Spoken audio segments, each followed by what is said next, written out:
Well, if you had just walked into our church and you didn't have any background in Christianity, you hadn't listened to those readings, you might think, I'm out of here.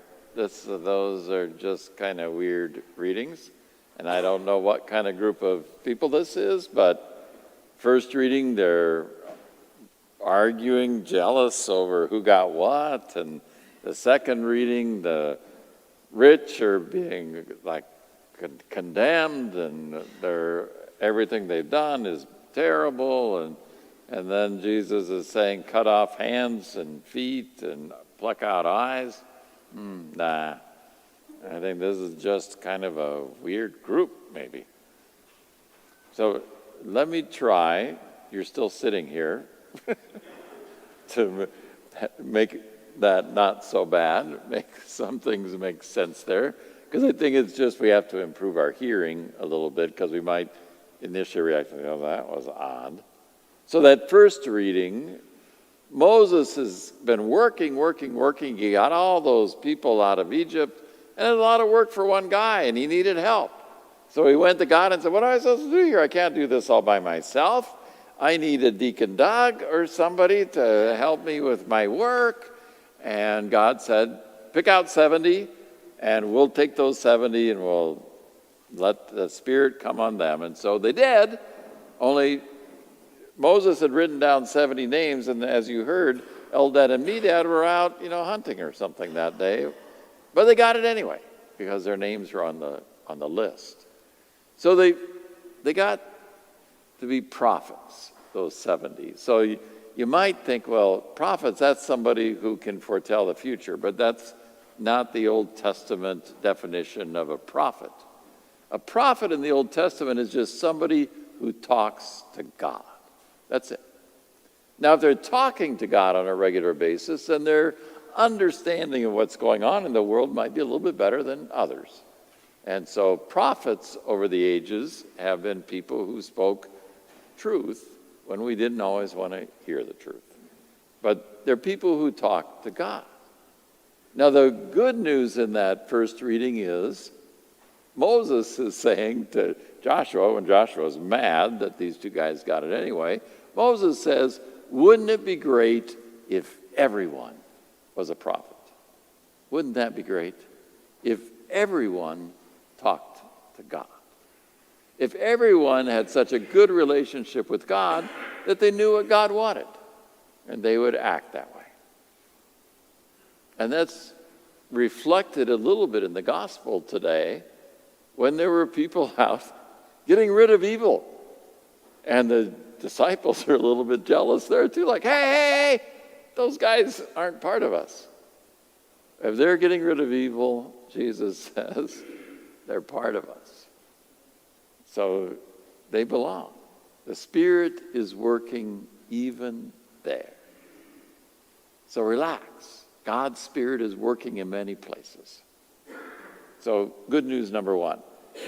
Number two, if you're rich, don't start sweating right now from that second reading. Read it carefully, because James does not say it's bad to be rich. That's not the message. After all, churches benefit, Creighton benefits, a lot of places benefit from people having money who are generous and give. So, no, it's not bad to be rich. How did they get rich? It's right there in the reading, which is why their wealth is a problem. Because they didn't pay people well. They abused their workers. They even killed some of their workers. So it's how they treated their employees that is the problem. That is an injustice. And that fits in with prophets in the Old Testament too, who railed against people who were unjust to their workers. They have to be treated fairly and well. So the second reading is really about justice for workers. And then in the gospel, cutting off hands and feet and plucking out eyes, you might think, that just seems a little extreme. Jesus is being a good Semite in that. And that's, he exaggerates. And in a number of those things that he teaches, he's using that Semitic kind of exaggeration thing, like when he says you need to hate your parents. And it's a Semitic kind of approach. But if he was here today, he might use something like cancer as the image. So if you have a tumor and a cancer growing in you, you probably would want to do what? Cut it out. Because that cancer is killing you. If you don't treat it, it will kill you. Jesus is saying in the spiritual life, there are similar things to that. Things that will be in you that make it really hard to be holy, that make it really hard to be a disciple, that maybe make it impossible for God to dwell in you. Because some sins are like cancers, and they take over. And they become your God. And maybe it might be wealth. Maybe it's the pursuit of that occupies your life that has become a cancer. Or maybe it's one of the many, many things in our world today that are temptations. Maybe that is the cancer that is eating away your holiness, eating away your spiritual life. So Jesus is encouraging you and me today to be serious about that. Yes, we are loved by God, but some things get in the way from our end, not God's end, that prevent us from knowing and living as God wants us to live. That needs to be removed from us. It's serious business.